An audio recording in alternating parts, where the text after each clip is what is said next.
Hello dear, स्वागत है आपका हमारे यूट्यूब चैनल पर। हम माइक्रो इकोनॉमिक्स कर रहे हैं और जो चैप्टर वाइज कर रहे हैं उसमें आपको जो मैं इम्पोर्टेंट क्वेश्चन करवा रही हूँ जो आपको कहीं पर भी नहीं मिलेंगे, तो आप उनको नोट कर लेना। और जो चैनल से नए जुड़े हैं वो चैनल को लाइक शेयर एंड सब्सक्राइब जरूर करना। तो आज का चैप्टर है हमारा थ्योरी ऑफ कॉस्ट यानी लागत का सिद्धांत। लागत का सिद्धांत क्या है कि एक फर्म का अपने लाभ को अधिकतम करने का निर्णय उसके उत्पादन की लागत तथा आगम की तुलना पर निर्भर करता है।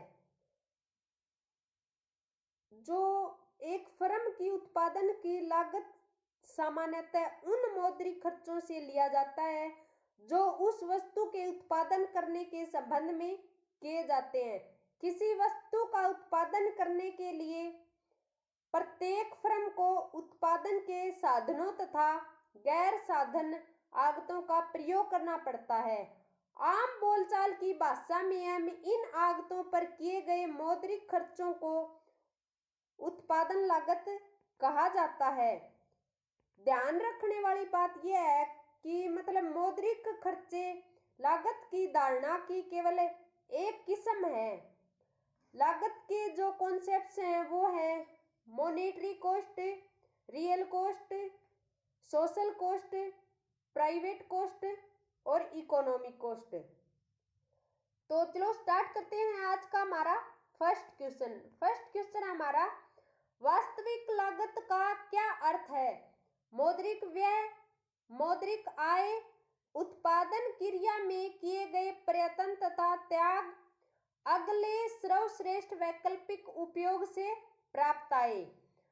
जो रियल कॉस्ट होता है वो क्या होता है कि किसी वस्तु के उत्पादन के लिए उठाए गए कष्ट, त्याग तथा प्रयत्नों के रूप में व्यक्त किया जाता है। इसका एग्जाम्पल देती हूँ मैं आपको।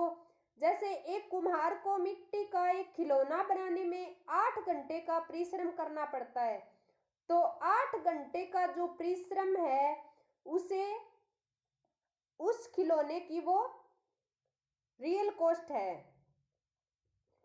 तो जो इसका आंसर है वो होगा हमारा सी, उत्पादन क्रिया में किए गए प्रयत्न तथा त्याग। यानी उसने जो कुम्हार ने जो मिट्टी का खिलौना बनाया था उसमें उन्हें प्रयास एवं कष्ट सहन किया था।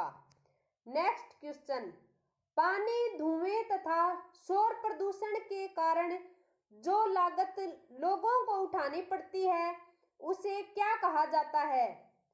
निजी लागत, सामाजिक लागत, स्पष्ट लागत और निहित लागत। तो इसका आंसर है वो होगा हमारा बी, सामाजिक लागत। सोशल कॉस्ट क्या है? सामाजिक लागत वह लागत है जो सारे समाज को किसी वस्तु का उत्पादन करने के लिए चुकानी पड़ती है। एग्जाम्पल है इसका, जैसे कपड़े के उत्पादन के दौरान कपड़ा मिलों को चिमनियों से जो धुआं फैलता है तो उसकी जो धुलाई कराएंगे हम तो उस पे अधिक खर्च करना पड़ता है। और वायु दूषित होने के लिए स्वास्थ्य खराब हो जाता है तो उसके लिए हमें चिकित्सा पे भी धन खर्च करना पड़ता है। ये सब खर्च निजी फर्म को सहन नहीं करने पड़ते, इनका बोझ यानी समाज को उठाना पड़ता है। इस प्रकार के खर्चों को हम सोशल कॉस्ट कहते हैं। तो चलो नेक्स्ट क्वेश्चन, कुल लागत तथा घटती बढ़ती लागत का अंतर डैश के बराबर होता है? स्थिर लागत, घटती बढ़ती लागत, वास्तविक लागत, इनमें से कोई नहीं। तो इसका आंसर होगा हमारा ए, स्थिर लागत। जो घटती बढ़ती लागत होती है वो उत्पादन की मात्रा में परिवर्तन होने पर परिवर्तित होती है। जैसे उत्पादन कम होता है तो लागत कम हो जाती है, उत्पादन बढ़ता है तो लागत बढ़ जाती है। तो इसके घटती बढ़ती लागत में जो खर्चे शामिल होते हैं वो कच्चे माल पर किए जाने वाले खर्च और मजदूरी पर किए जाने वाले खर्च और बिजली का खर्च, टूट फूट का खर्च, ये होते हैं घटती बढ़ती लागत में अंतर। नेक्स्ट क्वेश्चन, निम्नलिखित में से कौन सा एक सही है? Total cost equal to total fixed cost multiple total variable cost. TC equal to total fixed cost divide TVC. TC equal to TFC plus TVC. TC equal to TFC minus TVC. तो इसका answer होगा वो होगा हमारा सी। जो total cost का जो एक फॉर्मूला होता है वो होता है टोटल फिक्स्ड कॉस्ट प्लस में total variable cost. Next question, निम्नलिखित में से कौन सी स्थिर लागत है? बिजली का बिल, कच्चे माल की लागत, दैनिक मजदूरों की मजदूरी, अचल पूंजी पर ब्याज। तो इसका आंसर होगा हमारा डी, अचल पूंजी पर ब्याज। नेक्स्ट क्वेश्चन, औसत स्थिर लागत को व्यक्त किया जाता है आयताकार हाइपरबोला द्वारा, एक्स के समानांतर एक सीधी रेखा द्वारा, वाई एक्स के समानांतर एक सीधी रेखा द्वारा, यू आकार के वक्र द्वारा। तो इसका जो आंसर है वो होगा हमारा ए, आयताकार हाइपरबोला द्वारा, रेक्टेंगुलर हाइपरबोला। नेक्स्ट क्वेश्चन, एक अधिक या एक कम इकाई का उत्पादन करने से कुल लागत में जो परिवर्तन होता है उसे कहते हैं स्थिर लागत, प्रमुख लागत, सीमांत लागत, मौद्रिक लागत। तो इसका आंसर होगा हमारा सी, सीमांत लागत।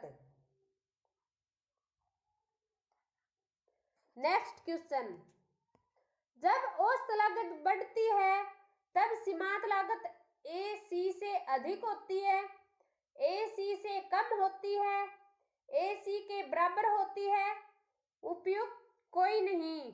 तो इसका आंसर होगा हमारा ए सी से अधिक होती है।